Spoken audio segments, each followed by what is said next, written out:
Before you step into this story, take a breath. What you're about to hear isn't just about pain, it's about rebirth, about finding life where everything seemed lost.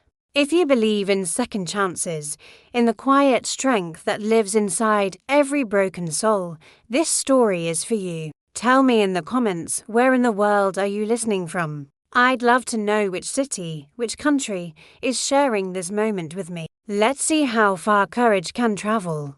I found out I was dead on a Sunday morning. The air was heavy, thick with that humid Georgia heat that sticks to your skin like guilt. I was sitting in the back of a bus that smelled of diesel and sweat when I overheard two women talking about a local man and insurance broker named David Reeves who had lost his wife in a tragic car accident last spring. My heart stilled. David Reeves was my husband, and I was very much alive. The words blurred in my ears, blending with the sound of the engine. They described the funeral, the grief, the tears, how such a tragedy had broken a man who did everything for his wife. I pressed my forehead to the window, my reflection ghost-like against the passing fields, and for a moment, I wondered if I really did die that night, the night I ran away. Maybe the woman I once was, Sarah Reeves, had died. Maybe this was the punishment for leaving him. I remember the last time I saw David. March 12, 1986.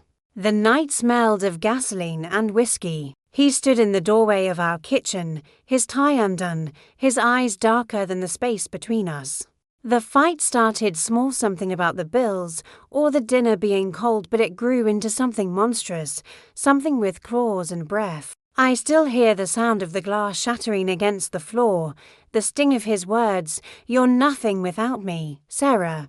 You'd disappear and no one would notice." I believed him back then. For years, I believed him. When I left, it wasn't courage, it was desperation. I had $40 in my purse, bruises hidden under my blouse, and a one-way bus ticket to nowhere.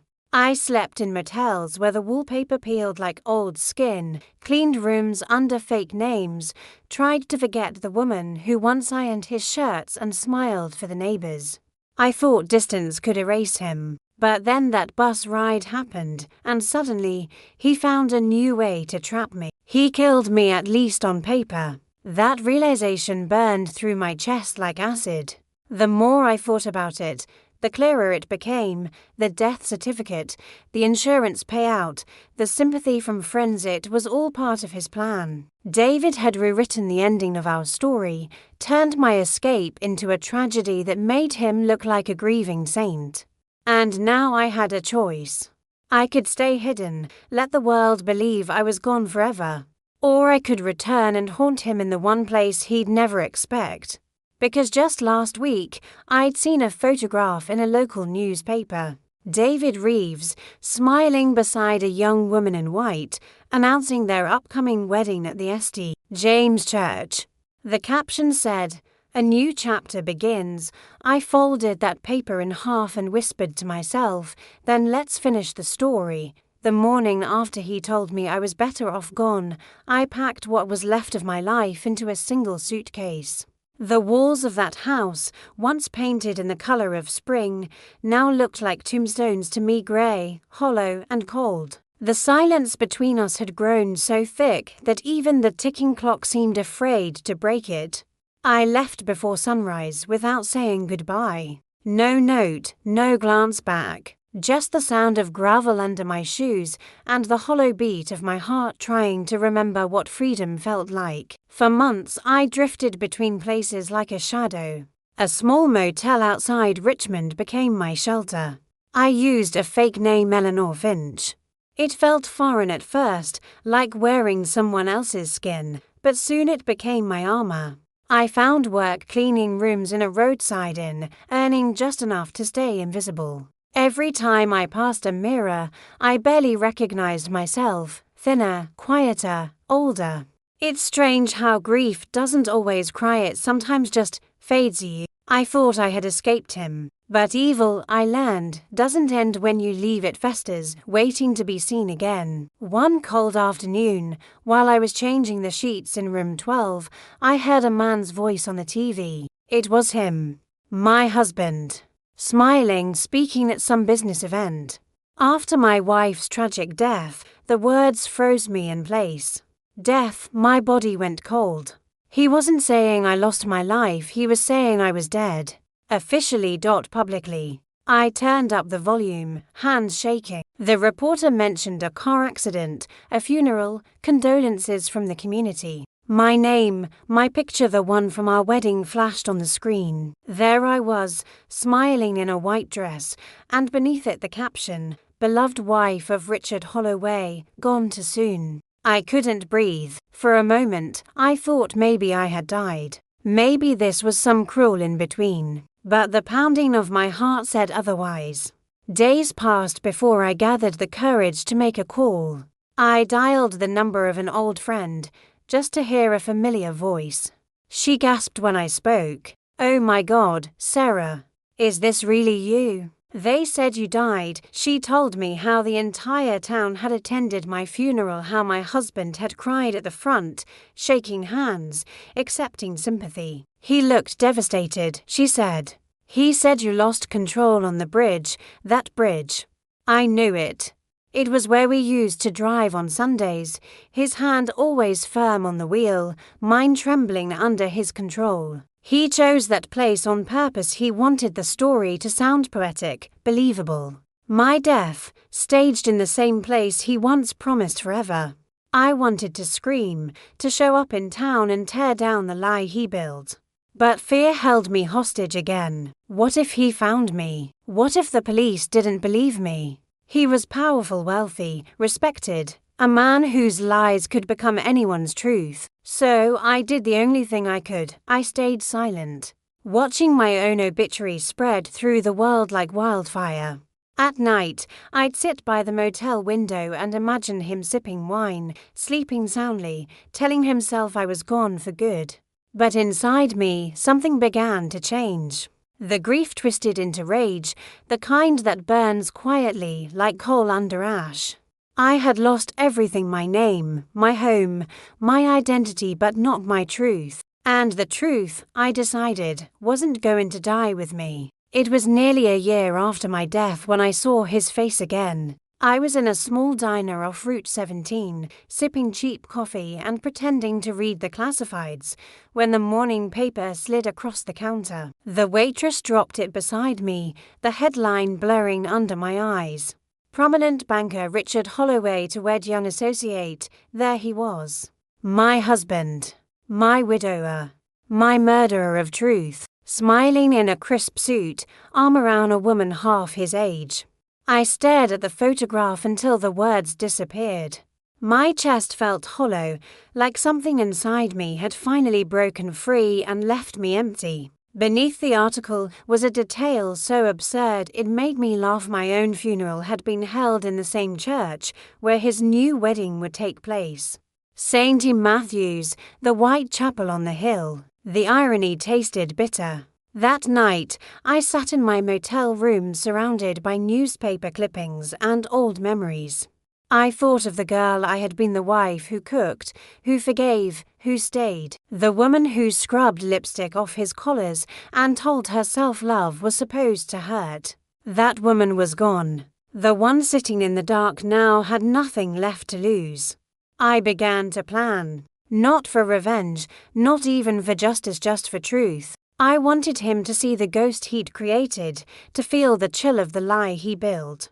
I called the county office the next day, pretending to be a distant relative settling Sarah Holloway's estate. The clerk's voice was polite but hesitant. "Mrs. Holloway is deceased, ma'am." I smiled faintly. "I know," I said, "but could you send me a copy of her death certificate?" When the envelope arrived days later, I opened it slowly, my hands trembling. There it was, my name printed in black ink, stamped and sealed by the state. Cause of death, vehicle accident. Location, Holloway Bridge. His signature was on the witness line. He'd signed my death. My existence reduced to paper and ink. I couldn't sleep that night. Every time I closed my eyes, I saw his hand pressing the pen down, his face solemn for the cameras. My heart burned with something unfamiliar resolve. I wanted to see him, not as his wife or his ghost, but as his mirror. I wanted him to see the life he tried to erase standing in front of him. The wedding was in 2 weeks.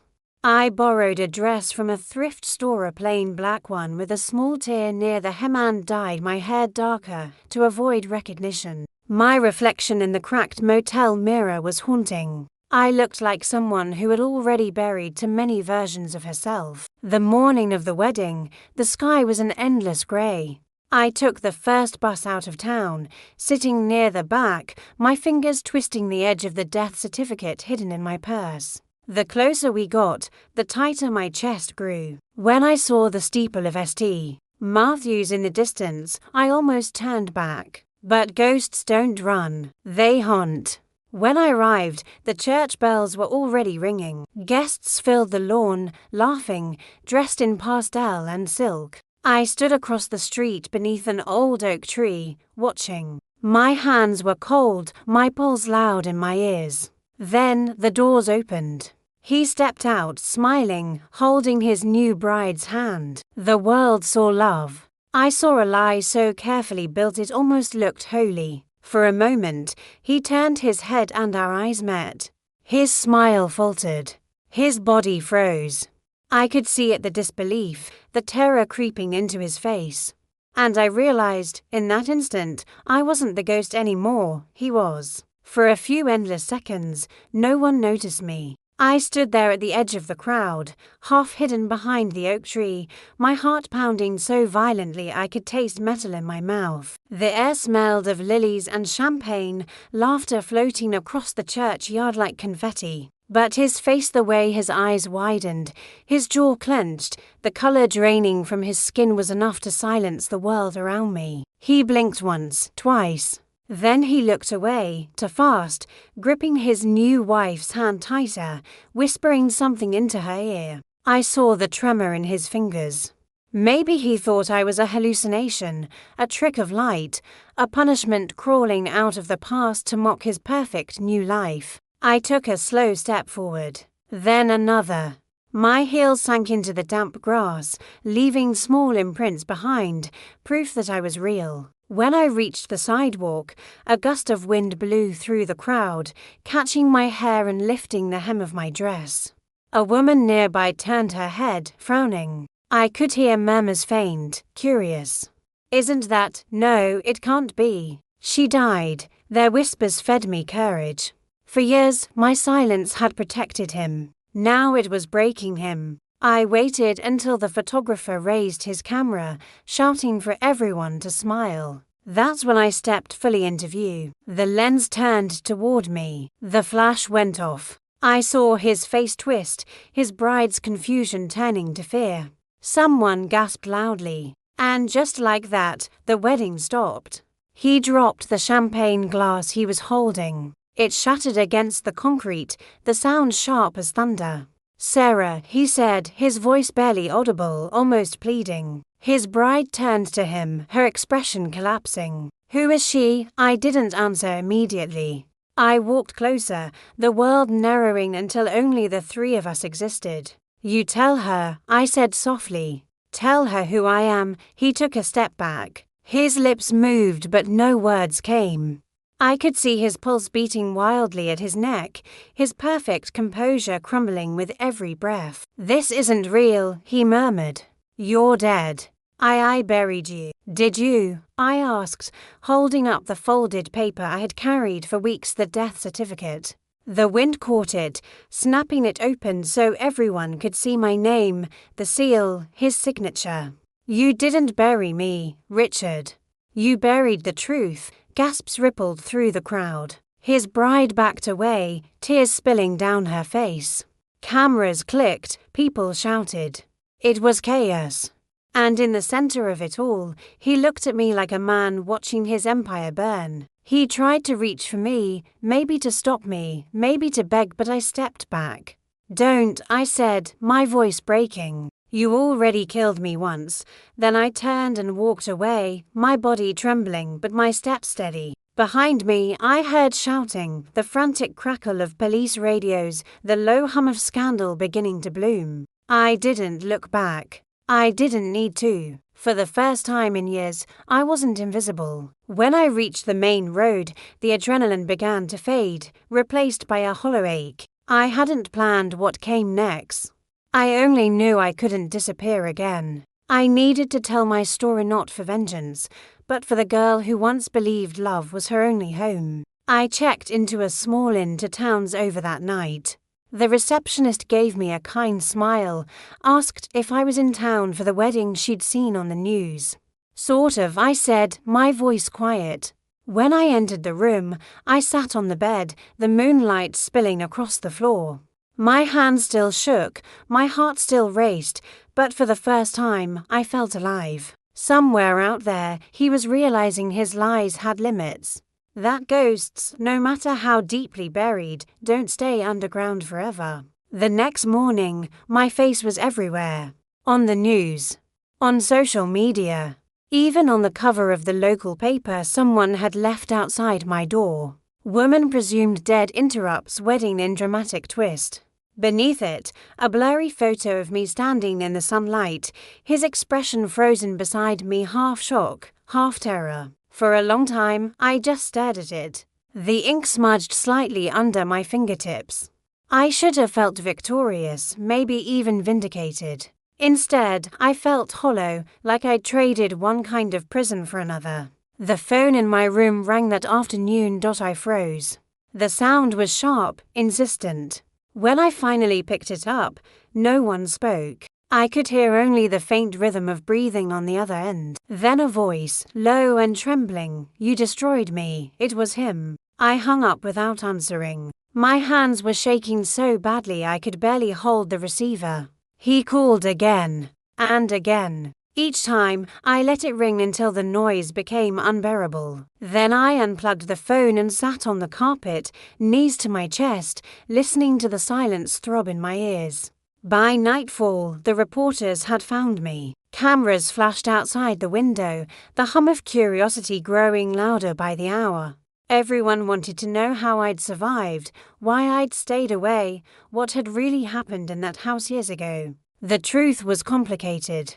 I didn't even know where to begin. A woman from a newspaper knocked on my door 2 days later. She couldn't have been older than 30, bright eyes, sharp questions.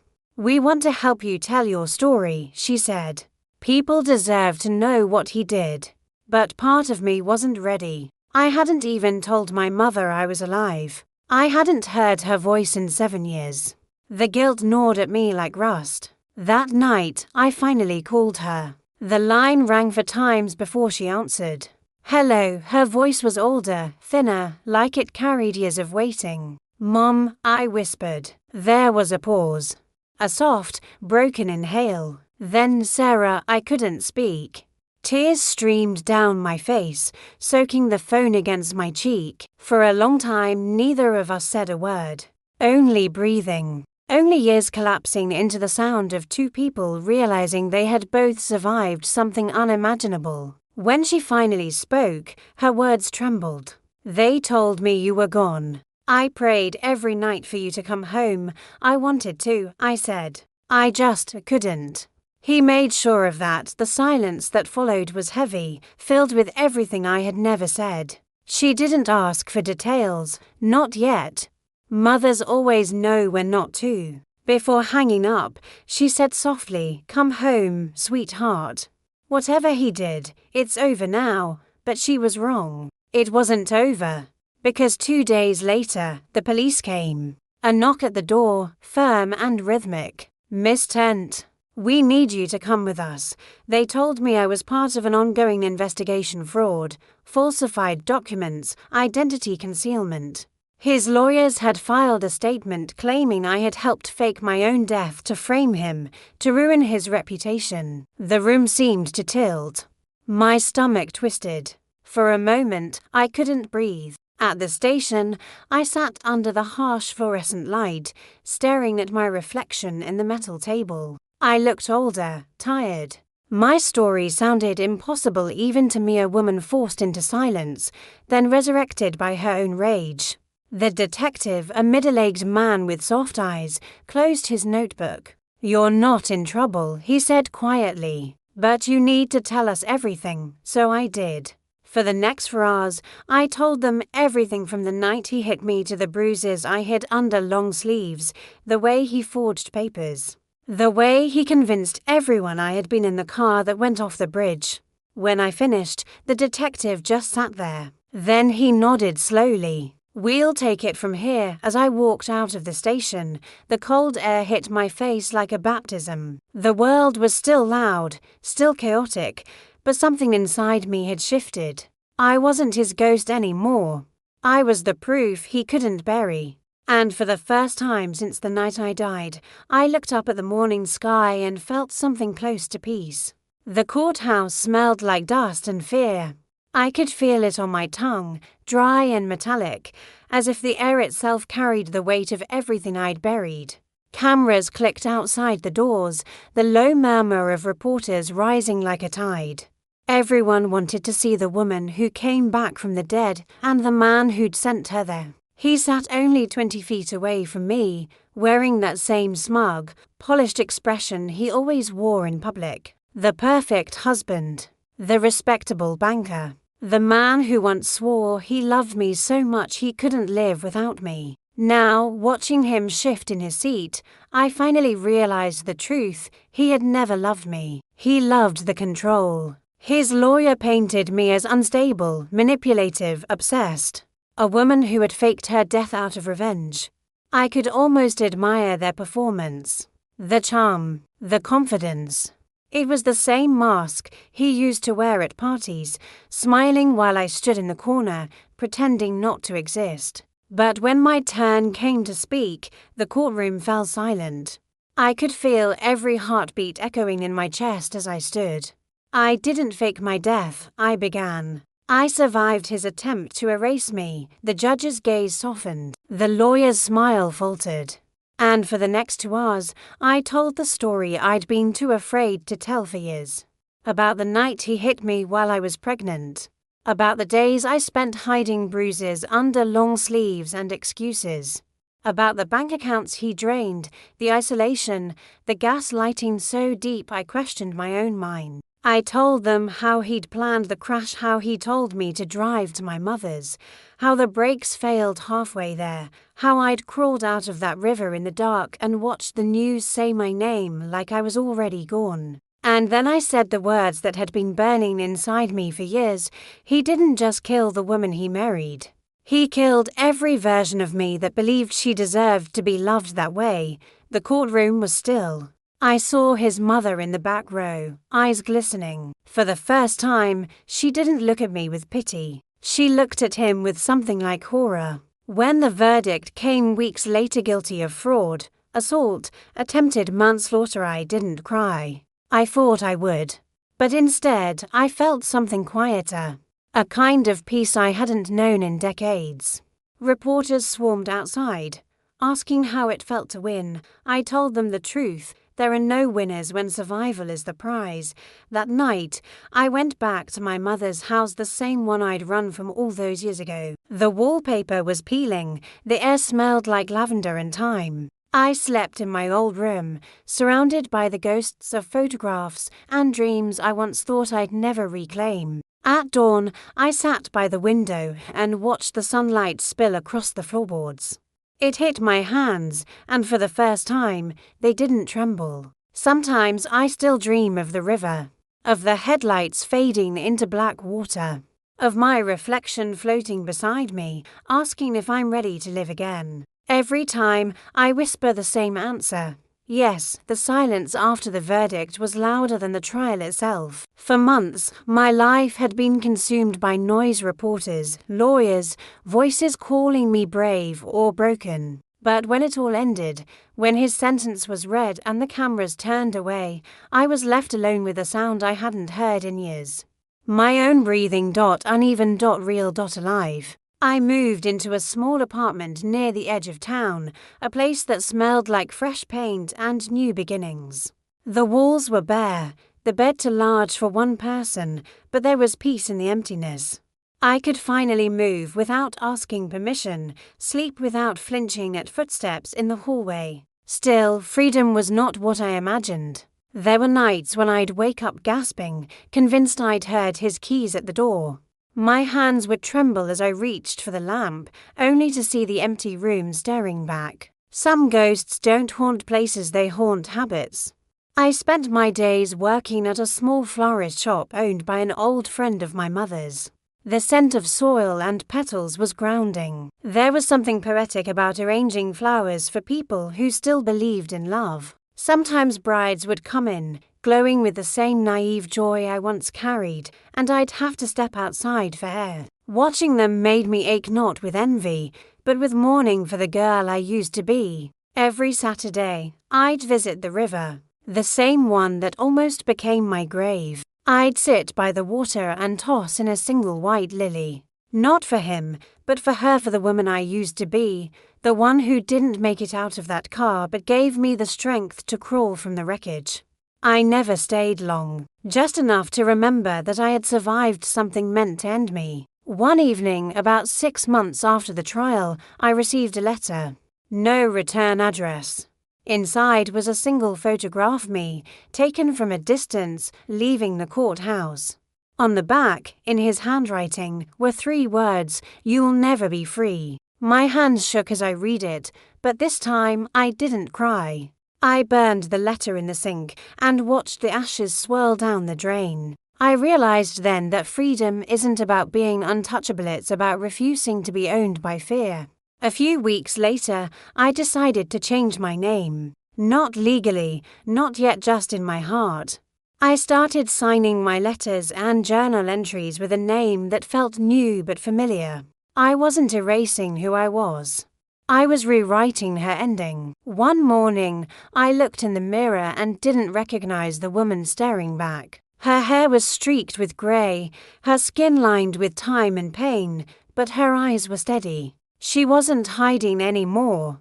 She had seen the worst kind of love, the kind that destroys, and she was still standing. I started teaching part-time at a local women's shelter. The first time I told my story aloud, I could barely breathe. My voice cracked on every sentence. But when I finished, one of the women, her face bruised and her eyes swollen, whispered, "You're proof it's possible." That night, walking home under the amber street lights, I finally understood. Survival wasn't my story's end. It was just the prologue. And maybe, just maybe, the rest of my life was waiting on the other side of forgiveness, not for him, but for myself. It began with coffee. That's how most quiet miracles do. I met Thomas at the small cafe across from the flower shop. He wasn't anyone remarkable at first glance: broad shoulders, salt and pepper hair, kind eyes that seemed to study the world instead of judge it. He ordered the same thing every morning: black coffee, 2 sugars, a blueberry muffin. For weeks we exchanged only polite nods and smiles. Nothing more. Then one day, he spoke first. "You always sit by the window," he said, his voice low and unhurried. "You look like someone waiting for something." I remember laughing softly, surprised by how much it sounded like truth. "Maybe I'm just learning how to wait for myself," I replied. He smiled, not the kind that invites you in, but the kind that quietly understands. We started talking about books, about small towns, about the silence after storms. He never asked about my past, and I never offered it. It was the first time in years that I felt like I wasn't being studied for my scars. With Thomas, I was just a woman drinking coffee, not a survivor of headlines and tragedy. One afternoon, he brought me a small wooden box. "It's empty," he said.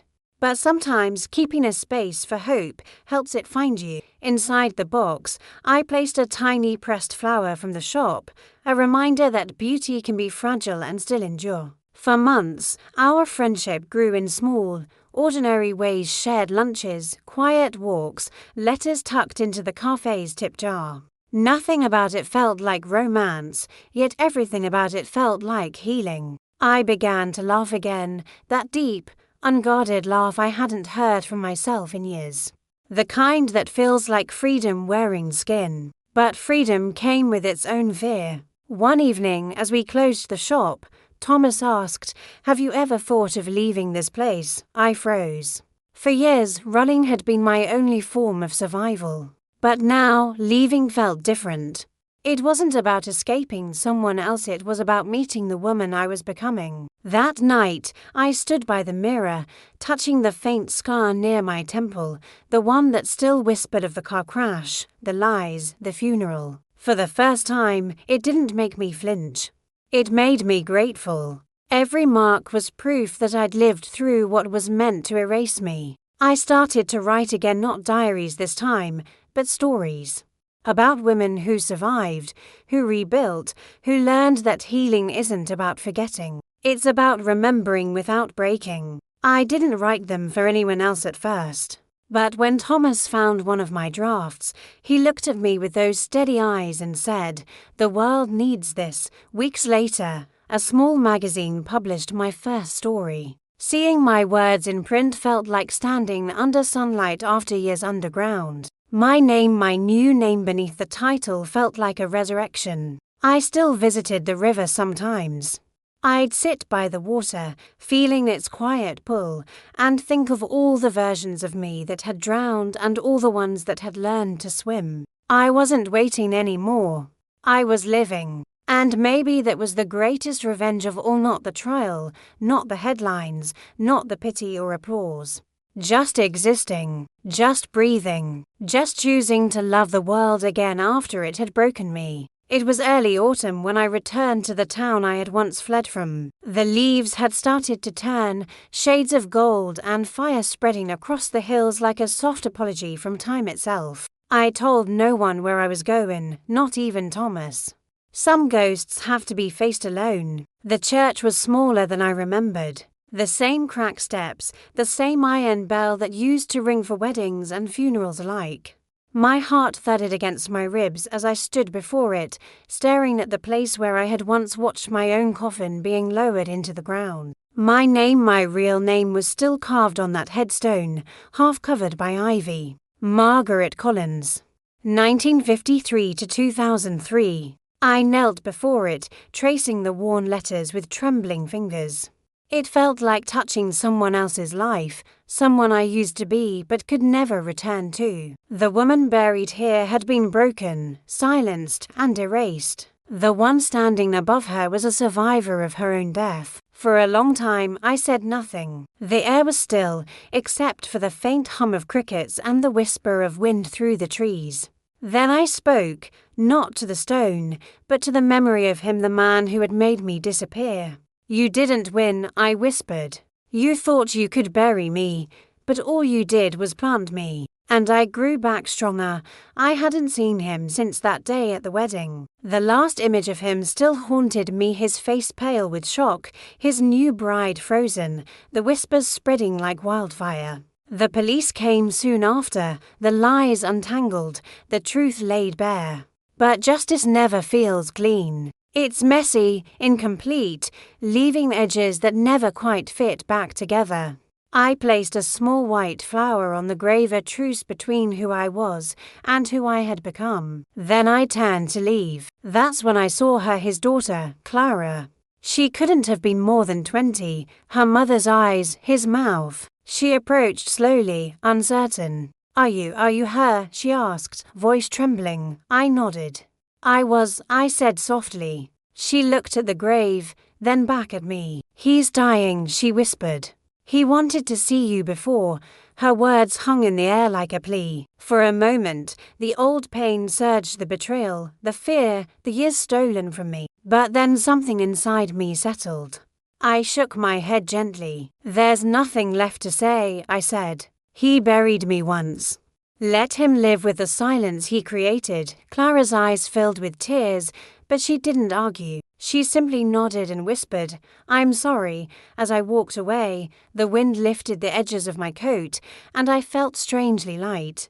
The church bell rang once, its echo carrying through the valley like a benediction. It didn't sound like mourning anymore, it sounded like release.